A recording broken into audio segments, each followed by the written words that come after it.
is here. I wanted to talk to you guys a little bit about the pre-approval process. So wanted to just make sure you're well informed of what that looks like. I have a lot of buyers that I work with that just have questions about what that entails and what they should do and how the process works. So we're going to talk about it now, just so you know, okay? And we're going to get started. Step 1, know your budget. So first thing you are going to talk about with a lender, if it's a good lender, they're going to talk to you a little bit about what's your budget, meaning what can you afford monthly for your mortgage payment. And that's a very important question.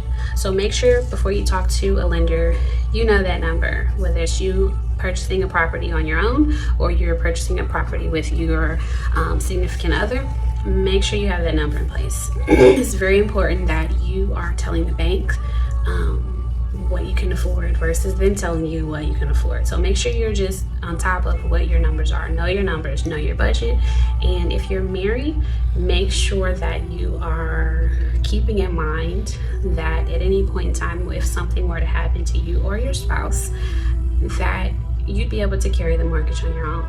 So you just want to make sure that you are keeping that in mind when you're mentioning monthly budgets, and if anything were to happen to you or your spouse and you weren't able to work or what have you, that you wouldn't fall under on your mortgage. So knowing your budget, that's step 1. Step 2 is going to be to talk with a local lender. Why a local lender?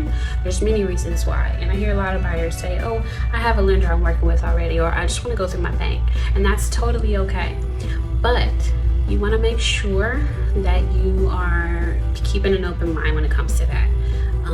One of the reasons why it's important to work with the local lenders, because they're going to know a lot more about, your local jurisdiction. They're going to know about all the local programs and funding and how to go about and navigate through the system in the state and the city and the county.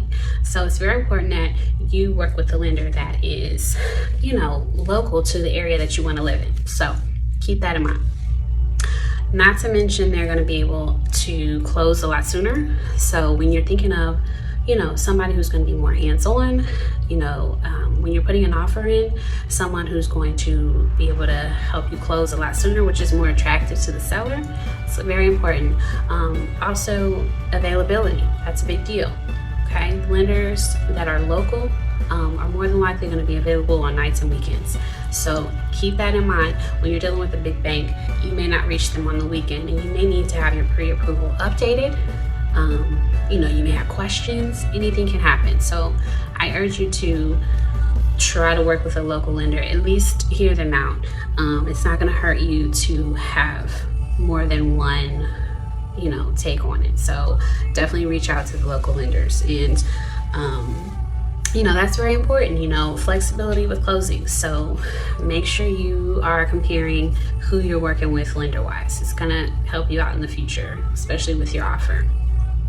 Number 3, that's going to be shop around. So as we talked a little bit about, just comparing and contrasting. If you're going to work with a local lender or a credit union, a bank that you have previously, it's okay to shop around and compare those rates. It shouldn't negatively affect your credit if you do it within a certain time frame, which I believe is around 30 days. So just double check with the lender and confirm.